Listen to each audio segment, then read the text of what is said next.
City સંદેશ ન્યૂઝમાં આપનું સ્વાગત છે।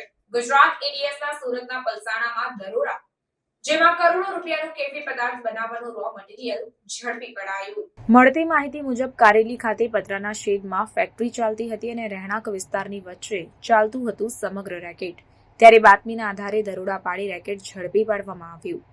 એટીએસ દ્વારા ગોડાઉન પણ સીલ કરી દેવામાં આવ્યું છે અને આ ડ્રગ્સ બનાવવાનું રો મટીરીયલ ક્યાંથી આવ્યું અને કોણ સંડોવાયેલું છે તેની તપાસ પણ શરૂ કરાઈ છે। સુરત જિલ્લાના પલસાણા તાલુકાના કારેલી ગામમાં આવેલ ગેરકાયદેસર માદક પદાર્થ મેફેડ્રોન બનાવતી ફેક્ટરીનો ગુજરાત એટીએસ દ્વારા પર્દાફાશ કરવામાં આવ્યો છે।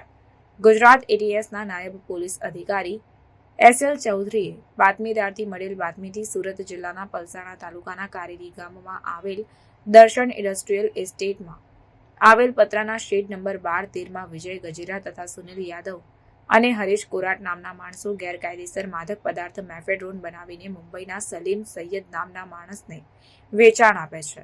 ત્યારે ગુજરાત એટીએસના ઉચ્ચ અધિકારીઓને જાણ થતાં આ માહિતીની ટેકનિકલ તથા હ્યુમન રિસોર્સિસ દ્વારા ખરાઈ કરાવી તથા ડેવલપ કરી ચોક્કસ ઇન્ટેલિજન્સના આધારે ગુજરાત એટીએસના નાયબ પોલીસ અધિકારી SL ચૌધરીના નેતૃત્વમાં CH પનારા, VN Vaghela, YG Gurjar, BD Vaghela, MN Patel, HD Vadher, BJ Patel તેમજ RC વઢવાણા તથા કર્મચારીઓની ટીમે સુરતના પલસાણા તાલુકાના કારેલી ગામમાં આવેલ દર્શન ઇન્ડસ્ટ્રીયલ એસ્ટેટમાં આવેલ એક મોટા પતરાના શેડ ખાતે રેડ કરી માદક પદાર્થ બનાવતી એક મેન્યુફેક્ચરિંગ યુનિટ ફેક્ટરી શોધી કાઢી હતી, જેમાં 4 કિલો મેફેડ્રોન તથા 31.409 કિલો લિક્વિડ મેફેડ્રોન જેની કુલ અંદાજિત કિંમત ₹51.409 કરોડનો મુદ્દામાલ કબજે કર્યો છે।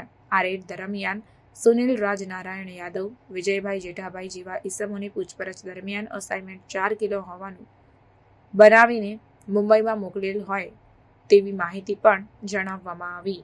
એનું કામ છે જે રો મટીરિયલ લાવવાનું, જ્યારે વિજય ગજેરા છે એનું કામ છે મેન્યુફેક્ચરિંગ કરવાનું, જે ઇલેક્ટ્રિક એન્જિનિયર છે। જ્યારે હરીશ કોરાટ જે છે એ હરીશ કોરાટ અલગ અલગ જે કામ સોંપતા હતા બંને તરફથી એ કામ પોતે કરતા હતા। એમ ત્રણેય જણા મળી અને આ પ્લાન ચલાવતા હતા અને આ આરોપી ત્રણ પકડાઈ ગયેલ છે।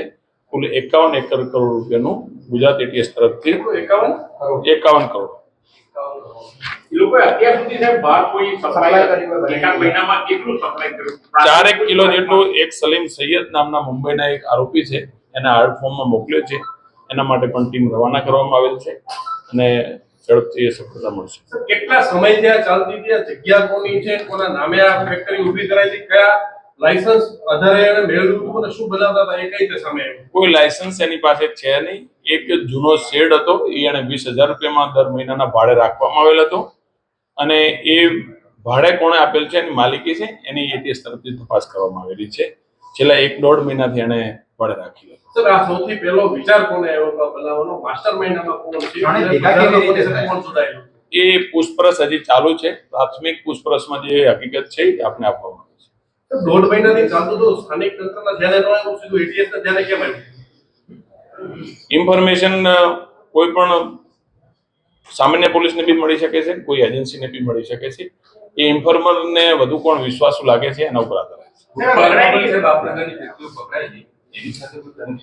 ના, અગાઉની જે ફેક્ટરીઓ પકડાયેલી છે એની સાથે કંઈ કનેક્શન નથી। આ એક નવો જ પ્લાન હતો અને રિસન્ટલી જ શરૂ થયો હતો અને ઝડપથી ગુજરાત એટીએસ તરફથી એને કોઈ નામ નથી એની અંદર, એ કોઈ બોર્ડ નથી। એક અગાઉ સિંગરોટમાં જેમ ખુલ્લા ખેતરમાં શેડ હોય એ પ્રકારનું એક રેસિડેન્સથી થોડું દૂર એક પ્લાન હતો અને એ પ્લાનની અંદર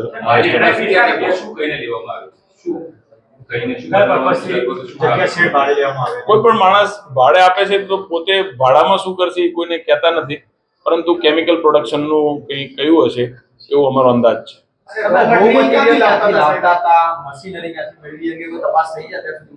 અત્યાર સુધી જેટલી તપાસ થઈ છે, પંચનામાની કાર્યવાહી ચાલુ છે, એ પૂર્ણ થયા પછી વધુ આરોપીના રિમાન્ડ મેળવવામાં આવશે અને એની તપાસ। કુલ પ્રોડક્શન સાહેબ 1.5 મહિનામાં કેટલું કર્યું છે, કેટલું વેચ્યું? એ એક્ઝેક્ટ એનું જે રો મટીરિયલ કેટલું આવ્યું છે એની જાણકારી મળ્યા પછી એનું મેન્યુફેક્ચરિંગ કેટલું થયું છે એ ખબર તો રો મટીરિયલ છે અત્યાર સુધી કેટલું આવ્યું કંઈક આંકડાકીય માહિતી એ હજી ચોક્કસ માહિતી નથી આવી પણ એ રિમાન્ડ દરમિયાન પૂછપરછમાં બધું જાણવા મળશે. એન્જિનિયર તો ખાલી ભણ્યા એ સિવાયનો કોઈ હજી પ્રાથમિક પૂછપરછ ચાલી છે અને જે પોલીસની કાર્યવાહી કાયદેસરની છે એ કરવામાં આવી રહી છે.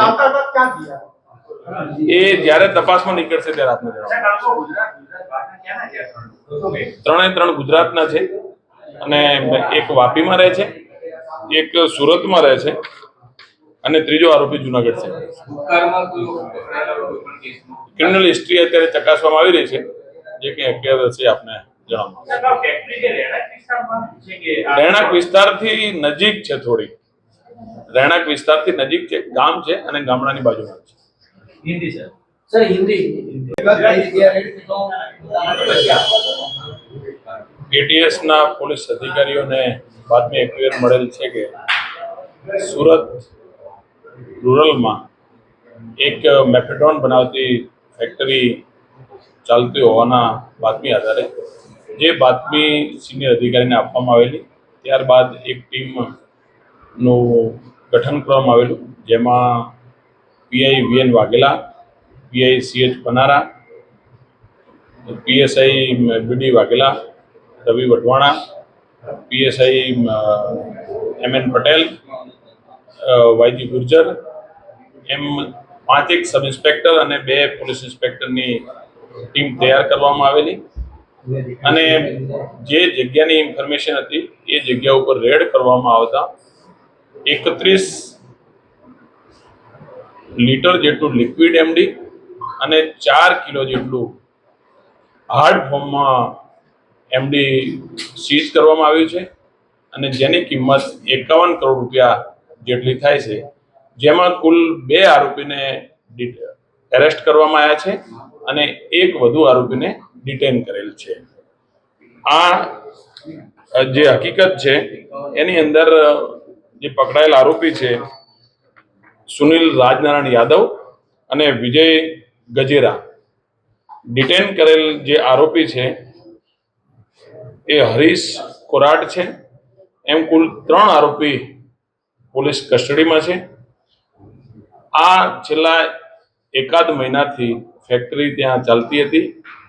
આ એક ઇલેક્ટ્રિક એન્જિનિયર છે આરોપી અને બીજો એક કેમિકલ ટ્રેડિંગનો ધંધો કરે છે. સાથે મળી અને આ મેન્યુફેક્ચરિંગ પ્લાન ચલાવતા હતા.